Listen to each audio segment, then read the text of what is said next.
An0maly, a hip-hop artist with one name, and a former climate change activist. All right, An0maly, I feel like it's like Cher. You're An0maly. I like the one name, Madonna.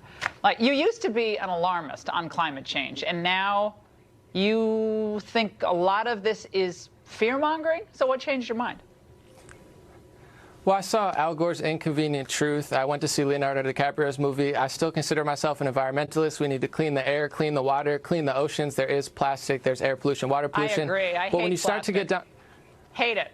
When you start to get down to the facts and you start realizing that most of the ocean is unexplored and most of Earth is ocean, they're finding active volcanoes under melting glaciers. You have India and China among the biggest polluters that are never targeted with these protests, and the list goes on and on of things that just aren't adding up. Glaciers that they said are melting that are actually growing for 3 straight years. NASA themselves in a 2018 article admitted that they only measure the coastline. Some of it's melting, some of it's growing, and they can't even measure the snowfall because their satellites aren't good enough. So the fact that they say the science is settled is a made-up term. Science doesn't settle, especially on a planet where most of it's unexplored. So I don't understand why they call anybody who counters them a denier. It doesn't make any sense. Well, when you say, especially, like, I consider myself a conservationist. Everybody knows I love the outdoors. I've said. An0maly, look, you are a young climate activist.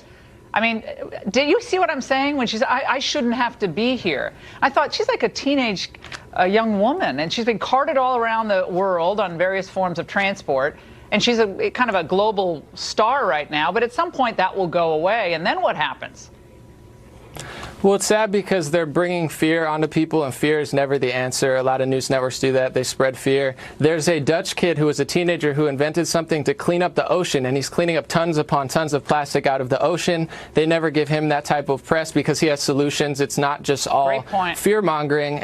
Yeah, and also when it comes to Los Angeles and San Francisco, a lot of the environmentalists come from there. It's the dirtiest city. I mean, San Francisco is voted the worst hygiene. Los Angeles has the worst pollution. So when you kind of put a laser point for a cat and everyone goes, oh my God, climate change, they don't realize there's volcanoes, ice shifts, and the ocean that they can't even explore. Then they realize that, oh wait, they're actually kind of brainwashing you, manipulating you to not solve the environment. Both of you, we're going to have you back. I know this was a short segment.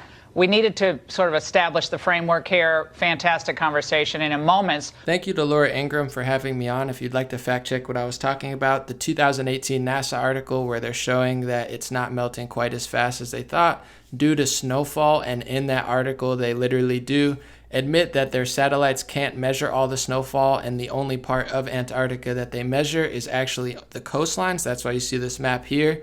My other facts, such as the Earth being mostly unexplored, is pretty much anywhere that you search, including government websites. Check out the Dutch kid who invented something to clean up the ocean. He's excellent. And also search about active volcanoes that they're finding under glaciers. And here's Greenland's quote-unquote fastest melting glacier that I mentioned in a NASA article, them saying that it's actually been growing for the last 3 years. Let me know your thoughts in the comments. Thank you again, Laura, for having me on, and feel free to add to the discussion.